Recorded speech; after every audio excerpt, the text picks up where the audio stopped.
तो hello guys, कैसे हैं आप सब। आई होप सब अच्छे होंगे एंड मैं भी अच्छा हूँ। सो गाइस, अगर आप हमारे रेगुलर वीडियो देखते हैं तो आप सभी को पता होगा कि फिलहाल में कुछ दिन पहले हमने आपसे डिस्कस किए थे पीओसी सेकंड के इंपॉर्टेंट क्वेश्चन की सीरीज, यानी कि लॉन्ग इंपॉर्टेंट क्वेश्चन की सीरीज। ये आपके बी फार्मा थर्ड सेमेस्टर का एक सब्जेक्ट है। एंड गाइस, अगर आप मुझे फर्स्ट सेमेस्टर से फॉलो करते आ रहे हैं तो आप सभी को पता होगा कि आपके सेमेस्टर एग्जामिनेशन से पहले हम आपको लॉन्ग प्लस शॉर्ट क्वेश्चन की सीरीज प्रोवाइड करते हैं।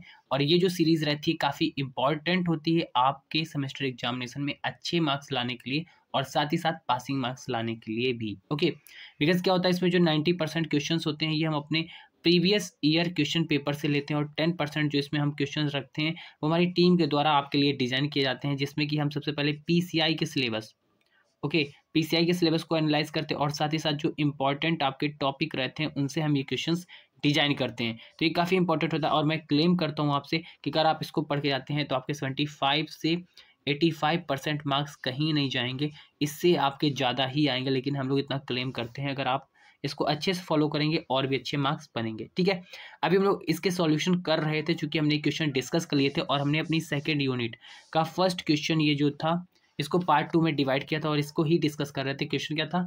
Explain the method of preparation and chemical reaction of phenol. Okay, basically में इस क्वेश्चन को कई तरीके से पूछा जा सकता है। ये बेसिकली में आपके 10 मार्क्स का क्वेश्चन है। इसको इस तरीके से भी पूछा जा सकता है कि explain the method of preparation and chemical and physical reaction of phenol. ठीक है, तो इसमें अभी मैंने यहाँ फिजिकल रिएक्शन लिखी नहीं, लेकिन इसको भी हम अपने सॉल्यूशन में डिस्कस कर रहे हैं ताकि अगर फिजिकल रिएक्शन आ जाए तो आप बिल्कुल भी घबराएं नहीं। ठीक है, और अगर ऐसे क्वेश्चन भी पूछा जा सकता है कि define phenol and method of preparation of phenol, तो ये 7 नंबर में आता है। ठीक है, तो इसको हमने पार्ट फर्स्ट में डिस्कस किया है कि फिनॉल होता क्या और इसका मेथड ऑफ प्रिपरेशन क्या होता है। तो अगर अभी तक आपने पार्ट फर्स्ट नहीं देखा है तो मैं उसकी लिंक आपको डिस्क्रिप्शन बॉक्स में प्रोवाइड कर रहा हूँ, आप वहाँ से जाके देख सकते हैं। आज के इस वीडियो लेक्चर में हम लोग डिस्कस करने वाले हैं physical and chemical reaction of phenol. ठीक है, यहाँ पे आप अपने अकॉर्डिंग समझ सकते हो कि फिजिकल प्रॉपर्टी भी है। ठीक है, ओके, तो चलिए डिस्कस करते हैं।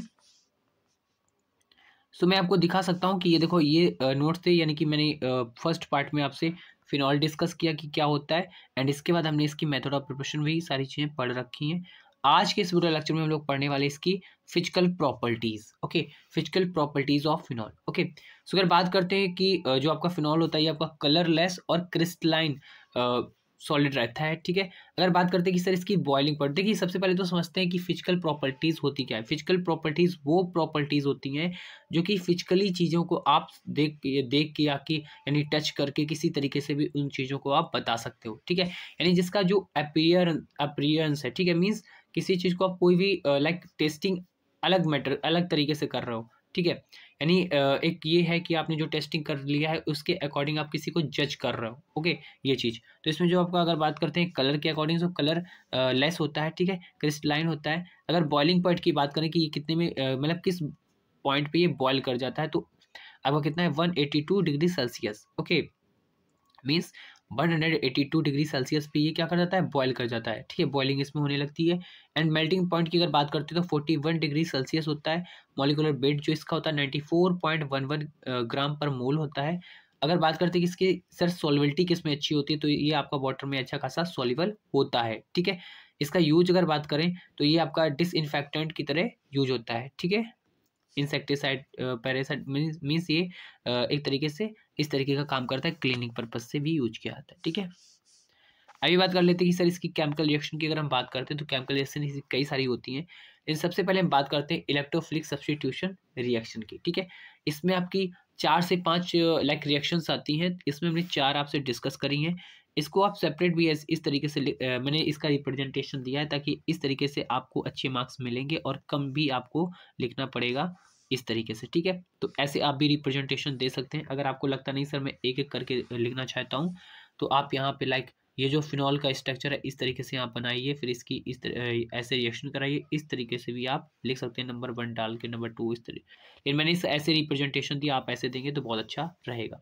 सो ये आपका फिनॉल का स्ट्रक्चर है। सबसे पहले अगर इस रिएक्शन को देखते हैं तो नाइट्रेशन हो रहा है। ठीक है, इन the presence of HNO3 H2SO4 की प्रेजेंस में आपका माइनर प्लस मेजर प्रोडक्ट बन रहा है। ठीक है, अगर बात करते कि सर मेजर प्रोडक्ट में क्या होता है, प्रोजेक्ट नहीं प्रोडक्ट। ठीक है, सो इसमें क्या होता है कि आपका ऑर्थो पोजीशन में नाइट्रो ग्रुप NO2 ग्रुप लग जाता है, तो आपका ये मेजर प्रोडक्ट बनता है। और अगर सेम यही ग्रुप आपका लाइक पैरा पे आके लग जाता है तो ये आपका माइनर प्रोडक्ट बनता है, ठीक है। इसी तरीके से यहाँ पे आप देख रहे हैं कि आपका ब्रोमिनेशन हो रहा है, यानी Br2, यानी दो आपके जो मॉलिक्यूल्स हैं ब्रोमीन के, वो आके अटैच हो रहे हैं इन द प्रेजेंस ऑफ ETOH और H2SO की प्रेजेंस में आपका ये प्रोडक्ट बनना है, जो कि 100% बनता है। और इसमें क्या होता है, ये आपके दोनों ही आर्थो पोजीशन पे एक एक Br लग जाता है। इसी तरीके से आपका सल्फोनेशन होता है SO3 और H2SO4 की प्रेजेंस में। इसमें भी जब आपका सल्फोन यानी आपका सल्फोन ग्रुप SO3H जो ग्रुप है, ये आपके अगर आके अटैच होता है ऑर्थो पोजीशन तो मेजर प्रोडक्ट बनता है। और सेम अगर यही आपका किस पे आके अटैच हो जाता है, पैरा पे, तो ये आपका माइनर प्रोडक्ट बनता है। सेम इसी तरीके से यहाँ भी रिएक्शन हो रही है एस्टाइलेशंस की। इसमें ये आपका देख सकते हो ये ग्रुप जुड़ा है, यहाँ पे आप CS3 भी समझ सकते हैं। गाइस मेरी थोड़ी सी आवाज़ आपको सही नहीं आ रही होगी, उसके लिए कंप्रोमाइज़ आपको करना पड़ेगा, बिकॉज मेरी तबीयत सही नहीं है, बीमार हूँ, फिर मैं बना रहा हूँ आपके लिए वीडियो, ठीक है। ये जो आप दो स्टिक ऐसी देख रहे हैं, ये आपकी मिथाइल ग्रुप है, CS3 ग्रुप है, ठीक है, इन द प्रेजेंस ऑफ AlCl3।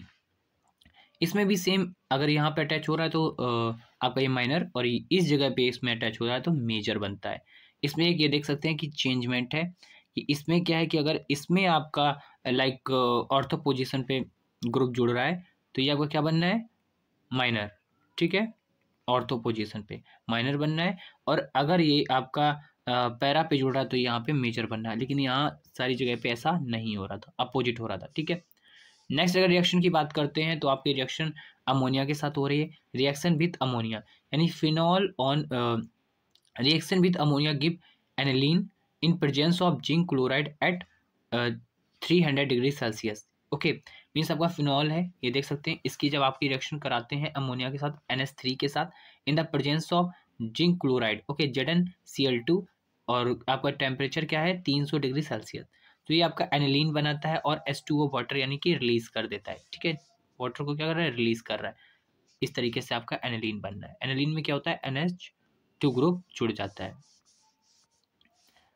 अगर नेक्स्ट रिएक्शन की हम बात करते हैं तो रीमर ट्रीमर रिएक्शन होती है। इसमें क्या होता है कि when phenol react with chloroform in the presence of NaOH, it gives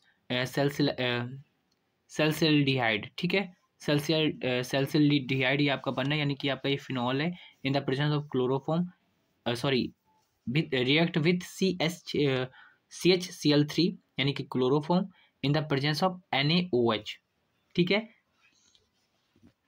sodium dioxide पे क्या करता है, प्रेजेंस पे आपका सल्फोलाइड एसिड बनाता है। में जुकाम बहुत तेज़ है, इसलिए थोड़ी सी दिक्कत हो रही है। रिडक्शन की अगर बात करते हैं तो इसमें क्या होता है कि जब आपका फिनॉल रिएक्ट करता है जिंक डस्ट के साथ, ठीक है, सो ये क्या कर देता है, रिड्यूस कर देता है बेंजीन को, और ये आपका बना देता है बेंजीन, ठीक है। जैसे आपका फिनॉल है, जिंक के साथ आपने रिएक्शन करी, इसको हीट किया, तो ये क्या करता है, ZnO को क्या करता है, एक साइड कंपाउंड नया बना देता है, ठीक है, और ये आपका बेंजीन यहाँ पे बन जाता है।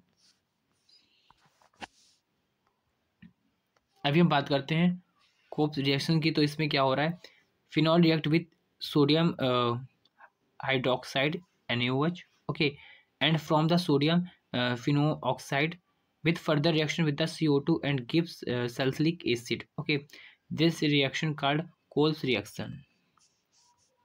ये आप देख सकते हैं, फिनॉल है, NaOH के साथ रिएक्शन हो रही है, सोडियम फिनॉक्साइड बना रहा है, यानी कि O Na यहाँ पे आके अटैच हो रहा है। इसका आप क्या कर रहे हैं कि यहाँ पे आप देख सकते हैं इसकी फर्दर रिएक्शन हो रही है CO2 और H+ के साथ, और ये आपका सल्फ्यूरिक एसिड फॉर्म कर रहा है, ठीक है। अभी हम लास्ट में बात कर लेते हैं इसके यूजेस की। तो अगर यूजेस की बात करें तो ये फिनॉल जो है यूज़ किया जाता है हाउस होल्ड क्लीनिंग प्रोडक्ट की तरह, ओके, एंड आपके माउथ वॉश और स्किन एंटीसेप्टिक की तरह यूज होता है। Effective against a wide range of the micro organism, यानी माइक्रो ऑर्गेनिज्म के भी लिए यूज किया जाता है। और आपका फिनॉल का यूज़ होता है कॉस्मेटिक में for formulation of the lotion, cream, hair, okay, colour, okay, sunscreen, इन सब चीज़ों में भी इसका यूज होता है। अभी अगर बात करते हैं इसके नेक्स्ट यूज़ की, तो इसका और भी यूज होता है आपके वैक्सीनेशन एज द प्रिजर्वेटिव, ठीक है, प्रिजर्वेटिव की तरह यूज होता है। केमिकल स्किन पिलर्स की तरह यूज होता है। Smoke meat and fish product के लिए भी इसका यूज होता है। तो अगर आपको ये वीडियो अच्छी लगी तो लाइक, सब्सक्राइब, शेयर कर देना, चैनल को सब्सक्राइब कर देना, और अपने दोस्तों को भी इसलिए शेयर कर दीजिए ताकि इनकी भी हेल्प हो सके उन लोगों की। और हाँ, अगर और भी आपको ऐसे वीडियो देखने हैं तो प्लीज़ मुझे जल्दी से जल्दी आप कमेंट जरूर किया करिए कि आपको इसमें क्या चीज़ों की कमी लग रही है, तो उस चीज़ को हम इन्हेंस कर सकें।